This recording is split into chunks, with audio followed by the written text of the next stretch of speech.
కాకినాడలో ఏఈ నూకరాజు కుటుంబానికి న్యాయం చేయాలంటూ కాకినాడ ఎంపీ ఉదయ్ శ్రీనివాస్ జిల్లా కలెక్టర్ హరేంద్ర ప్రసాద్ ను కలిశారు.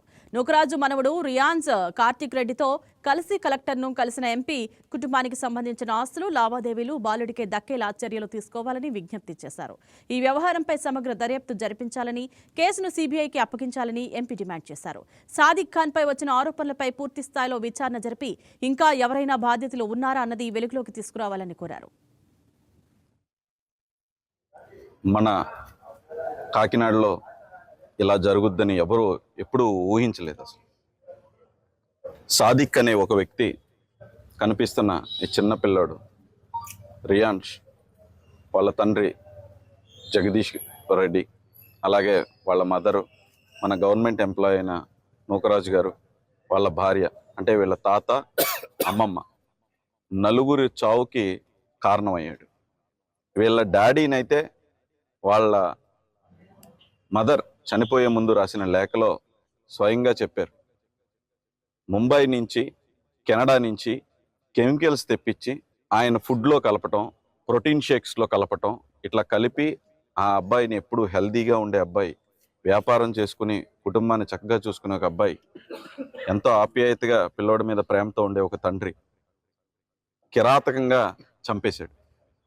దాంతోపాటు ఆ అమ్మాయిని, వీళ్ళ తల్లిని చిత్రహింసలు పెడుతూ, ప్రతిరోజు కొడుతూ, అంటే చనిపోయి అక్కడ హాస్పిటల్ అడ్మిట్ చేసినప్పుడు కూడా అక్కడికి కూడా వెళ్ళిపోయి మిడ్ నైట్ ప్రోటీన్ షేక్లో ఈ కలిపిచ్చారని స్వయాన ఈ అబ్బాయే చెప్తున్నాడు. అలాగా అతన్ని చంపే వరకు కూడా వదిలిపెట్టకుండా చంపేసి, తర్వాత ఈ అమ్మాయిని అన్ని విధాలుగా వేధించాడు. మానసికంగా, శారీరకంగా ఉన్న ఆస్తులను అన్నిటిని కూడా తీసేసుకుని, వాళ్ళ ఏదైతే బ్యాంక్కి లింక్ అయి ఉన్న ఫోన్ నెంబర్స్ని తీసేసుకుని, వీళ్ళ తాతయ్యలు, అమ్మమ్మల నెంబర్లు బ్యాంకుకి లింక్ అయినవి కూడా తీసేసుకుని, వీళ్ళని వీడియోలు తీసి, వీళ్ళ మదర్ వీడియోలు తీసి బెదిరిస్తూ చిత్రహింసలు పెట్టి, చనిపోయే 3 రోజుల ముందు కూడా ఒక గొడ్డును బాదినట్టు బాధేయడని చెప్పి ఆవిడ మొత్తం చచ్చిపోయే ముందు ఆవిడ రాసిన లెటర్లో తెలిసింది. ఈ అబ్బాయిని కూడా చాలా దారుణంగా ఈ అబ్బాయిని పెట్టి కూడా బెదిరించడం.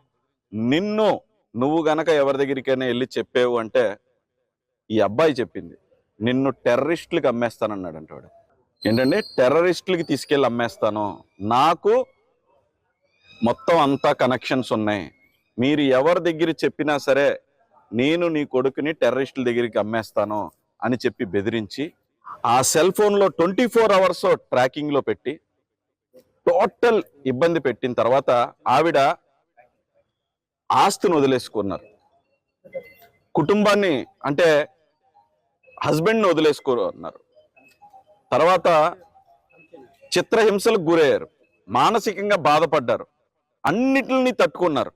కానీ లాస్ట్కి ఆవిడ రాసింది ఏంటంటే, నన్ను, నా ధర్మాన్ని, హిందుత్వాన్ని మారిపోయి నువ్వు ఇస్లాంకి కన్వర్ట్ అయితే తప్ప నిన్ను వదిలిపెట్టను అన్న దానికి ఆవిడ ఎప్పటి నుంచో చిన్నప్పటి నుంచి గుడికి వెళ్తా మర్యాద పూర్వకంగా పెరిగిన అమ్మాయి అన్నిటికీ వదులుకుంటానికి సిద్ధమైంది. కానీ ఆమె హిందుత్వాన్ని మార్చుకోమంటే మాత్రం తట్టుకోలేక కుటుంబంతో సహా చనిపోవటానికి సిద్ధమయ్యారు.